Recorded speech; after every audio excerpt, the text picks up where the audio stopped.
Hey, welcome to Christmas Cheer number 11 on December 12th. Today, my topic is the Nativity scene. As I shared when I first started the Christmas Cheer series, that this comes from the tradition that I was raised in. And so having a nativity scene is a part of our basic decorating scheme. And I was gifted with a nativity set by my mom, who had gotten it from her sister-in-law, my Aunt Pearl. And my Aunt Pearl worked with um, disabled adults. And one of the projects one year that they had was to paint figures, the little porcelain figures that were the nativity. And so I wanted to share with everybody today some of the figures, and just to share the joy of having a nativity scene in the house, and whether or not you have a nativity scene, and whether or not you actually build on the scene, or do you just put it all in place all at once. So what do I mean by that? Well, you have the stable, right? And so in the stable, or in the barn, you have the sheep, right? And you have the shepherd. So that's what we get started with, right?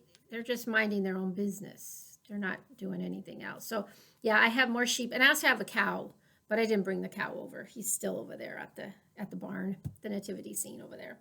So then what's the next big thing that happens? Well, Mary and Joseph show up. So here they are. Aren't they adorable? Mary. Hi, Mary. Hi, Joseph. What are we doing today? Ah! It's a big time, big season for us. Sorry. And, of course, as we shared, donkey. Got to have the donkey. So there they are. So the Holy Family is there. The angel, of course, has joined them, right? And so she's the angel. Neither she nor he, but the angel is looking down and spreading light everywhere. And then it's Christmas, which is Jesus' birth. So here's the baby. And so then you keep the baby out of the nativity scene until the morning of Christmas, and then here baby comes. We don't know what time he was born. Of course, we know all of it is an approximation, but there he is. So he gets put into the nativity. Then you have to keep your nativity scene up until Epiphany, right? Because that's when finally these guys show up. Dun, da, da, dun, da, da, dun. The wise men. So yeah, so my set has 3 wise men, but I think it only has 2 camels. So I think they had to share a camel. So then they come for Epiphany, and then they announce that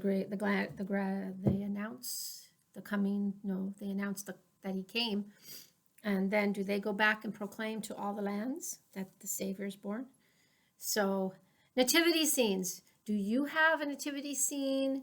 Do you put everybody in the scene all at once? Or we've done it where we put the camels and the wise men way over on the other side of the room, and then they make their way. And so then the next week, kind of like the Advent, right? They make their way. We just do that. And then they don't come on Christmas. They come on Epiphany Day.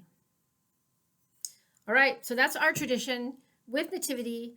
A little bit of Christmas cheer, a little bit of comfort, a little bit of joy, a little bit of glad tidings, a little bit of hope, and trust, right? Hope and trust in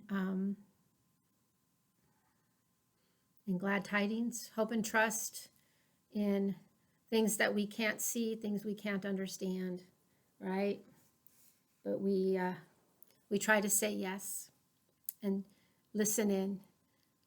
We listen in, we say yes to our connectedness to all that is. All right, everybody, that's it for, what is it? The 11th Christmas cheer on December 12th. See you tomorrow.